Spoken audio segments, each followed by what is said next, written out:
PhysLogger can do so much more than just measuring quantities.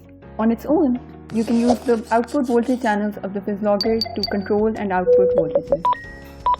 You could also use the PhysLogger to control quantities such as rotation and movements of different objects when you connect it with a stepper motor controller. Or you could also control fundamental quantities such as voltage, current, and power once you connect your PhysLogger to a programmable power supply, that is the PhysWatt. In turn, these fundamental quantities can be used to control a range of instruments, which may include electromagnets, different kinds of coils, maybe light bulbs, or heaters. Now in today's video, we're going to be talking about this manipulative feature of the PhysLogger. For this purpose, we are using an experimental setup that is called How Do Objects Heat and Cool. This setup is used to demonstrate Newton's law of cooling as well as compare how forced and free convection varies. Now remember, PhysWatt is quite a complex instrument in itself, and we're going to be covering all of its features in a separate video. Coming back to the experiment, basically this setup includes a perforated cylinder, and within the perforated cylinder we have a copper rod. As you can see over here, copper rod has quite some wires coming out of it. In actuality, we have connected a heater at the bottom of this rod, which is going to be powered on by using these wires. At the top over here, you can see another wire. This is of the thermocouple, which we'll be using to monitor, that is measure, and plot the temperature of this rod. Further, at the top of the perforated cylinder, you can see a fan. Now coming back on how we power the fan as well as the heater, we'll be using our power supply, which is the PhysWatt.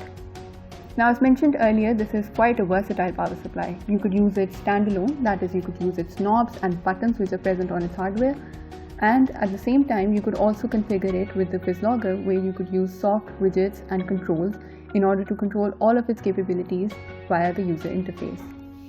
In this particular experiment, we'll be configuring the PhysLogger with the PhysLogger desktop app and going to be using certain sliders and toggle switches to control it outward. Now putting all of our setup back to how it was originally, I'm going to start the PhysLogger app and demonstrate this experiment for you. Now before you move further, it is important that you complete all the connections, that is you connect your PhysLogger to your PC. This is followed by connecting the PhysTherm to an analog channel of the PhysLogger, which in this case I'm connecting to channel A of the PhysLogger. And you would finally connect the PhysWatt with one of the digital channels of the PhysLogger.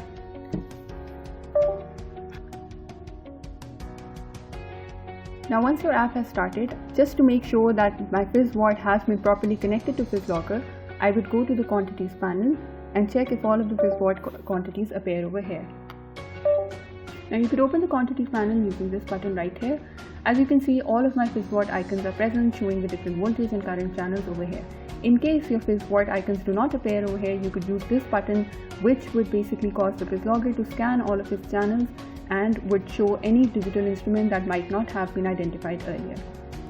Now that everything has been set, I would begin by configuring my PhysTherm. Now remember, we are basically going to be controlling the heating capacity of this setup, and we will be observing how switching the heater as well as the fans on and off affects the temperature profile of the rod. How we could do that? Well, of course, by connecting a temperature measuring device, which in this case is a thermocouple. As mentioned earlier, the thermocouple is connected to a PhysTherm, which would basically just amplify those voltage signals and would help display those temperature readings on our PhysLogger desktop.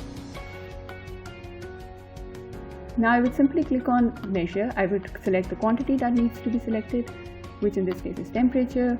You would select the channel as well as the range of the particular experiment, and I would proceed.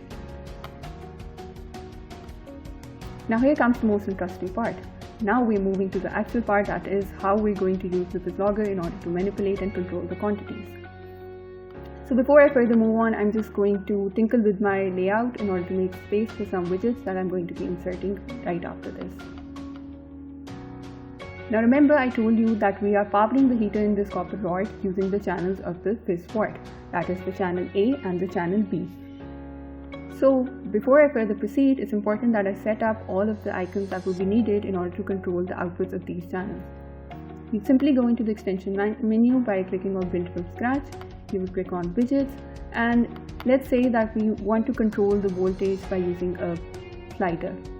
This would allow you to easily vary the output of your heater and therefore how much heat is being supplied to the copper rod. All you need to do is click on the widget of your choice and it would be automatically added to your workspace. Now remember, we also need to study the forced convection in this setup. So we'd be doing that by using the fan in this experimental setup. In order to control the fan, which has been connected to the channel C of your PhysWatt that is present at the back of your PhysWatt, I would be using a toggle switch. Now more of this will be covered in a separate video, but the channel C of the PhysWatt gives only a constant voltage output, that is 12 volt. Now before I further proceed, I would once again like to adjust my workspace in order to ensure that everything is right in its place.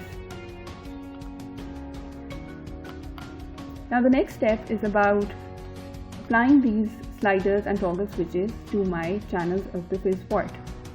Now in order to avoid any confusion, you could also maybe rename all of the widgets that you've added at the workspace. For example, in this case, I'd be using the slider to change my heater voltages, therefore I'm going to rename it so. And I'm going to rename the toggle switch into fan output.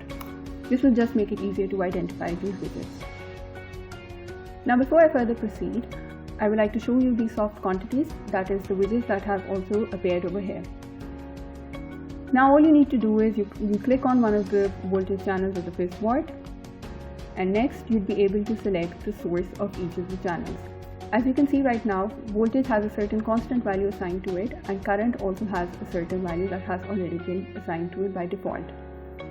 Now I would like that whenever I vary the slider, this voltage also varies. For that, I would make this quantity dynamic.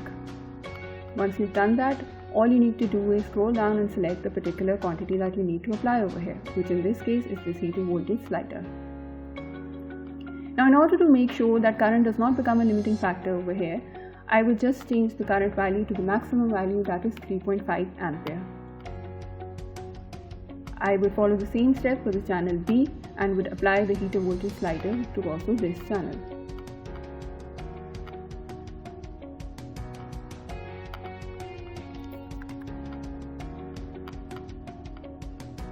Next, all you need to do is you need to apply the particular widget to the channel C as well. Channel C that is being used to control the fan is in turn controlled by this toggle switch that has been named fan output. Now going back to my main workspace, just to show to you that everything has been configured properly, I will just test it once. For example, as you can see, once I click on this toggle switch, the fan switches on. Once I move the slider across, you'd see the values also changing on the PhysWatt display. What you could do is you could also change the minimum and maximum values of the slider, which I'm going to be changing to 0 and 12 volts. Now you don't want your copper rod to be heated before you are ready to take any values. So I'm going to move it back to 0, and I would also have my fan output switched off. Now as you can see, we have configured our entire setup and we are ready to take any measurements.